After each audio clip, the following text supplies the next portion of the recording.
Hi there, welcome to the Upcycle Design Lab. My name's Cindy and I craft using recycled and repurposed materials to give you ideas on ways to make and create more economically and ecologically. Over the years I've made a lot of different projects using tin cans, so I thought I would throw them all together for you in a quick recap today. And if you're interested, you can find the full tutorial links in the description box below.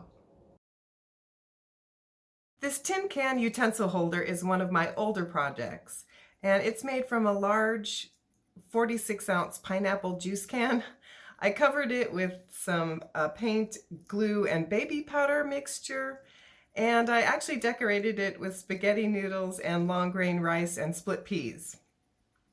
I don't remember exactly how I glued it all together, but I do remember that I had to cook the spaghetti so that I could wrap it around the can. So it's definitely one of my sillier experiments, but it has actually held up really well over the years. Here's another simple decorated can. This one has a custom printed napkin design. The can's painted with some white primer paint that was left over from one of our house projects, and then the design was applied with decoupage technique and Mod Podge. I'm using my can as a pencil holder, but you can also make little canisters with lids if you use a safety can opener instead of a traditional can opener. To make these coasters, you definitely need a safety can opener, which leaves a little rim on the lid and then there are no sharp edges. So I cut thin slices of wine cork for my feet and then decorated my coasters with all kinds of different things. From my craft stash, I used some pennies, some old washers, buttons, and even some safety pins. And then I painted them with some acrylic paint and finished them off with some Mod Podge to seal them.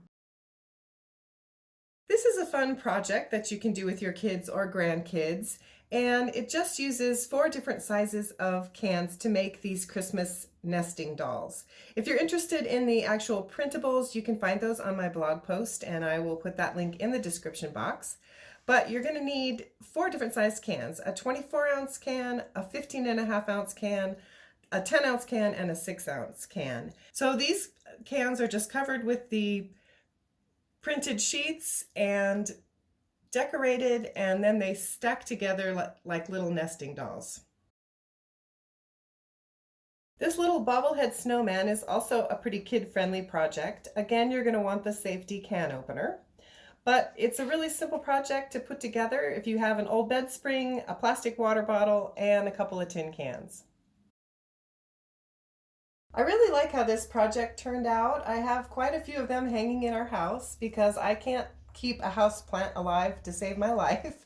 But if I put a plant clipping in some water, they seem to be able to survive. This project has also been featured in Greencraft and In Her Garden magazine, so I guess it's kind of my superstar project.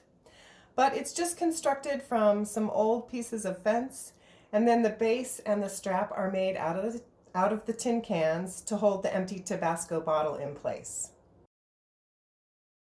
This next project is one of my older projects, and it came about because we have dogs. So this table is under their favorite spot to look out the window, and it's taken a lot of abuse over the years. At one point it looked so bad that I knew I couldn't make it any worse, so I got up the courage to cover it with some tin can pieces and thumbtacks. And that was 6 years ago, so it's held up remarkably well, and we've even added 2 dogs since then. The process to cover the table did take some time, but it's fairly simple. I just cut some rusted pieces of tin can into square shapes, sketched out a pattern of my table, and laid out my design. And then I drilled holes for the thumbtacks and used some E6000 glue to hold everything together.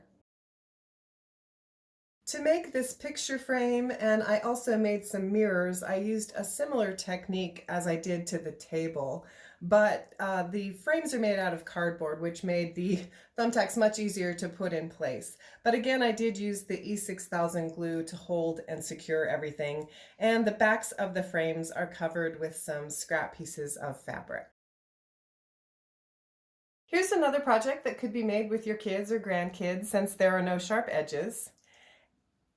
Again, you're going to need the safety can opener and a bunch of different sized can lids that are just glued 2 pieces of wine cork and stacked together to make these tree shapes. And I wrapped more twine around some corks to make the base, and then glued all the pieces together. And the little Christmas balls are made from gum wrapper foil. These Christmas ornaments are made from rusted and flattened sheets of tin can, and I will also put a link in the description box to a tutorial on how I rust and flatten tin cans into sheets that can be used for crafting. But the metal is pretty easy to cut with some tin snips, and so I just used a paper pattern to cut the shapes out. And then I had a lot of fun decorating the ornaments with paint and glitter and sequins. This next project also uses the flattened sheets of tin can, but I needed bigger sheets of metal for this project, so I used my cordless drill and a rivet gun to attach the pieces together. And then I cut out my larger pattern shapes, the same way as the Christmas ornaments, to make these Alice in Wonderland yard ornaments.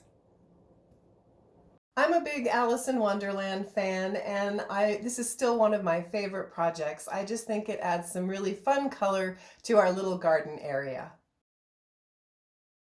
This was also a really fun project. A few months ago, I tore apart an old box springs, and let me tell you, that was a lot of work. So I was determined to find some uses for the bed springs. And this project came together really quickly.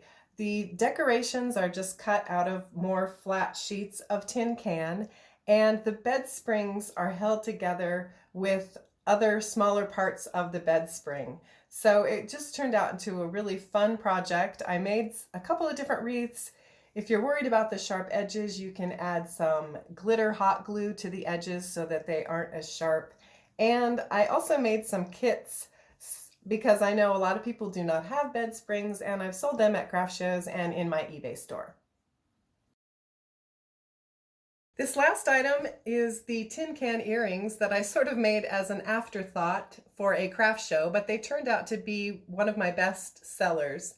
And I had a lot of fun just cutting out different shapes and molding some of them with some simple tools that you have around the house. And I painted them with some acrylic paint and sealed them with the Mod Podge. So that's it for today's tin can project tour. Thank you so much for watching. I'd love to hear which project was your favorite, so let me know that in the comments. And also, if you enjoyed today's video, please give it a thumbs up. If you haven't already, consider becoming a subscriber, and be sure to check the bell icon so you can modify your notifications to be notified the next time I have a video upload. And don't forget to check the description box for all the tutorial links. Thanks again, and I hope to see you back here soon in the lab for my next experiment.